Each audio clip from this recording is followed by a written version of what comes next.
Hello everyone, this is Epic Speakerman speaking. In this video, I would like to understand what purpose Skibidis are pursuing and what to expect from them next. Don't forget to subscribe to the channel, put a like, and put a bell to not miss new videos on the channel. For a few months now, the internet has been watching a new phenomenon by Dafook called Skibidi Toilets. If initially people watched these short videos because of the trendy music and the seemingly crazy things going on, then over time the series began to develop a plot and non-obvious meanings.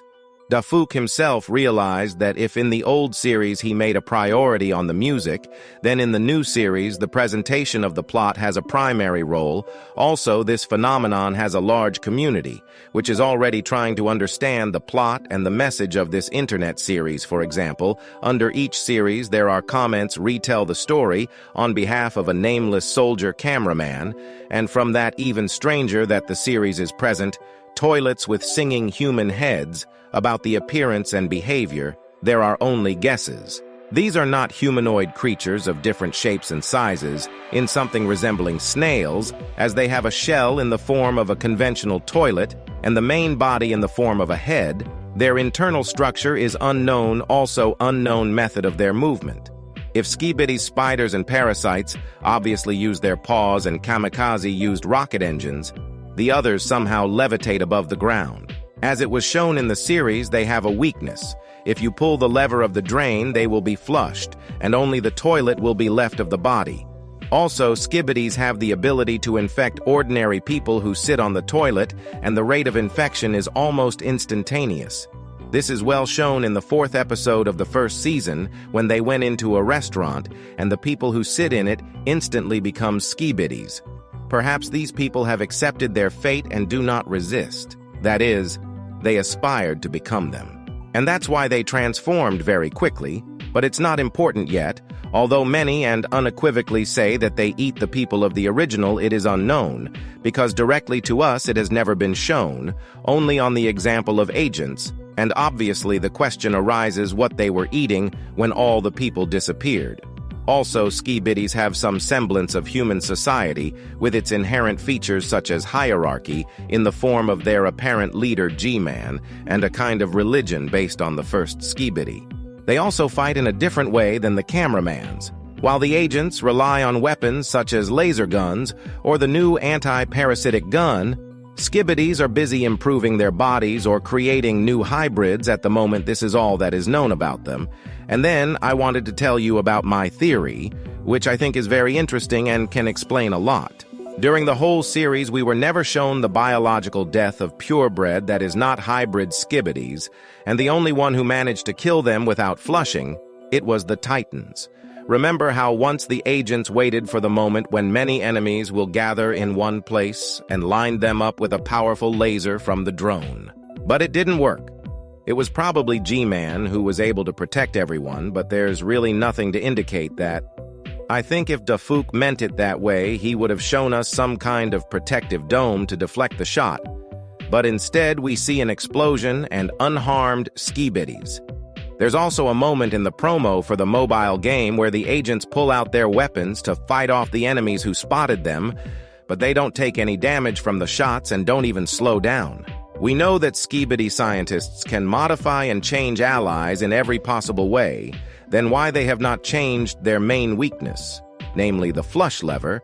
It seems that their goal is not to survive or win, and the goal is eternal confrontation with this data. We can say that they are extremely aggressive beings with superior knowledge of genetic engineering. I once already made a video about where Skibidi appeared from, but there was another video with a nightmare elevator where attacked not the toilet, but something similar to it. Then I had an idea. What if they are the fears of people who have a material shell?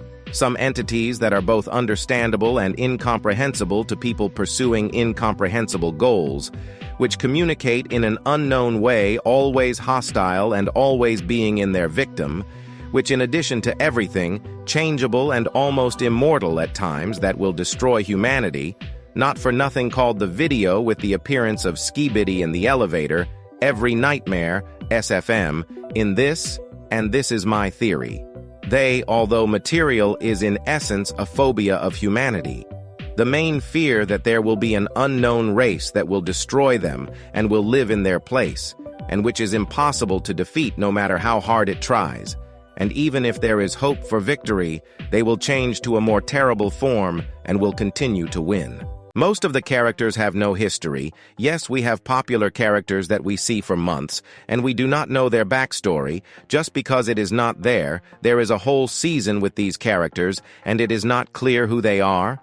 Well, in general, it cannot be that they did not have their own backstory. They came from somewhere in the first series, all logical. When not yet started a mess, a man appears from the toilet. That the most interesting, it is a normal toilet that stands in the toilet. It is quite possible Skibidi is not just some creatures that have a toilet instead of a body. Most likely they started using toilets as a body, just because it turned out to be the most capacious and convenient torso, and convenient for their race. They are like a virus, and now they capture toilets to use them as their torso. These creatures have been looking for their body for a long time, and finally they adapted. Don't forget to give a like, subscribe to the channel, and turn on the bell so you don't miss a video. Who are the agents? They are really robots. Why am I so sure? Well, at least because it was seen when they tried to hack them. They had electricity running all over their bodies, and contrary to all speculation, it is not cyborgs. And another argument in favor of this, that they are robots, is that they are different sizes. I'm not talking about smaller or giants. They are constantly improving. There are new soldiers. They make each other out of everyday things: speakers, cameras, televisions.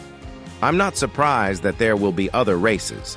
People where cannot get away from their native land. On what planet if Skibidi could not find anything better than land? But the deciding factor is still behind the weapons. Let's face it, in the last series, technology is better at humans. No lasers or new perfected toilets will not help.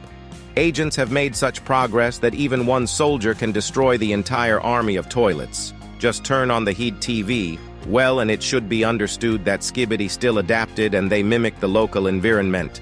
They have a torso not from their planet. They also have faces imitating the land race, or better to say species. They are simply copying human technology enough to remember the same battle spiders. And the second factor affecting the outcome of all battles is the lack of scientists of Skibidi. No matter how strong they were, the lack of scientists greatly affects the improvements. Unlike humans who have taught robots not only to create copies of themselves, it may be naively to think that the agents will win this battle. But so far with this prospect, it's the humans who are most likely to win. Although it's up to Dafuk to decide, he can have as many episodes and seasons as he wants. Well, that's the end of the video. Thanks for watching. I'll see you in the next video.